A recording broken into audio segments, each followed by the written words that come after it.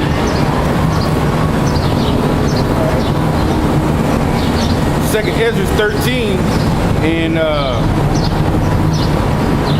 I started at 2.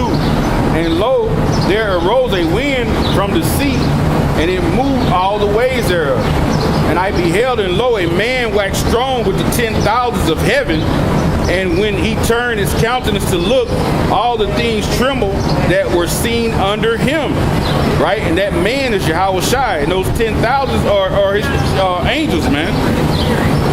And everybody said they're going to tremble when they look up in the sky and they see Yahweh Shai and his fathership with all these millions and millions of chariots, man. They're going to basically tremble in their pants, man. And it says, whensoever the voice went out of his mouth, all they burned that heard his voice, like as the earth filleth when it filleth the fire, man. So that fire, he gonna be shooting fire from his mouth, meaning from them chariots, man. And everybody that hears it is basically gonna get burned up. And it says, verse 5, and after this I beheld, and lo, there were gathered together the multitudes of men, right? These are the armed forces, man, right? Out of the number of the 4 winds of heaven to subdue the man that came out of the sea. So they gonna try to Ezra is seeing them attempt to fight against Yahweh Shai. That's what Ezra is seeing right here. It says, but I beheld, and lo, he was graven himself a great mountain and flew upon it. And that's a chariot, that great mountain, man. That's a chariot, man. Right? And that's him. Him symbolizing he's gonna be standing up on the top of Zion, man. It says, but I would have seen the region or the place where out the hill was graven, and I could not. So Ezra said, I looked. He said, it looked like a big mountain, but he said, damn, I'm looking, see over here at the mountain where what part of the mountain is missing, and it was none. And he says, and after this I beheld, and lo, all they were gathered together to subdue him, was so afraid, and yet does fight. Because the Lord gonna put the spirit on these men to fight, man. And lo, he saw the violence of the multitude that came. He neither lifted up his hand nor held sword or any instrument, because he's gonna be shooting lasers out of these chariots. So he's not gonna have to physically come at them with a sword in his hand.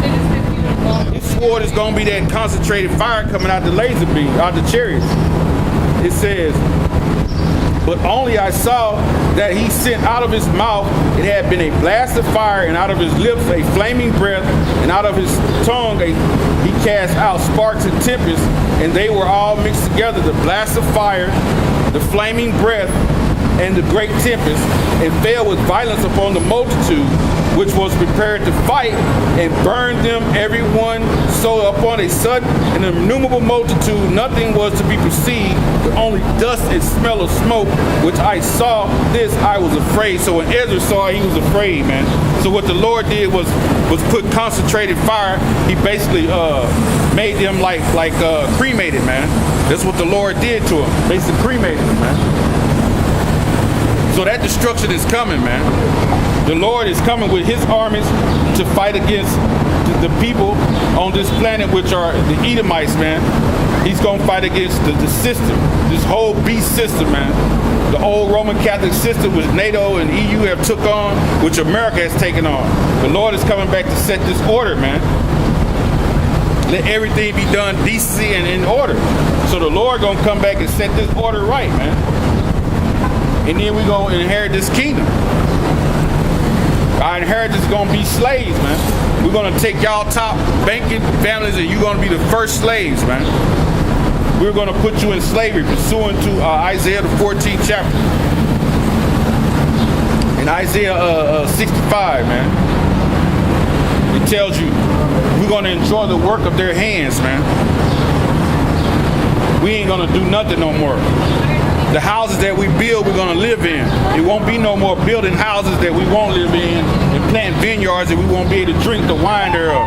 Everything that we put our hand to, we're gonna enjoy it. And they say we're gonna enjoy the work of their hands, man. So that's like, you know, we're gonna have slaves, man, in that day. So man, keep the faith, brother, out there. Just keep your faith. Keep pushing out on these highways and byways. We ain't got long, man, because the internet is flooded, man. This information is flowing. And Esau, man, he gonna get tired of it, and he gonna shut this internet down. And that's gonna be another prophecy that we look for. And with that, man, all praises be to the Heavenly Father and the Son, Yahweh, Ba'ashem, Yahweh Shai, Ba'ashem, Rekakadash. Double honors to the apostles, the elders of GMS. Hey, peace and blessings to you, sincere brother out there pushing his word on the highways and byways in all truth and sincerity and the spirit and strength of Yahweh Ba'ashem, Yahweh Shai. We ain't got long, brothers. Hey, death to America. Hey, abad, abad, abad, abad, abad, abad, abad out of woman, abad out of woman, abad out of woman. Wahlah Babylon, Wahlah Babylon. Shalom.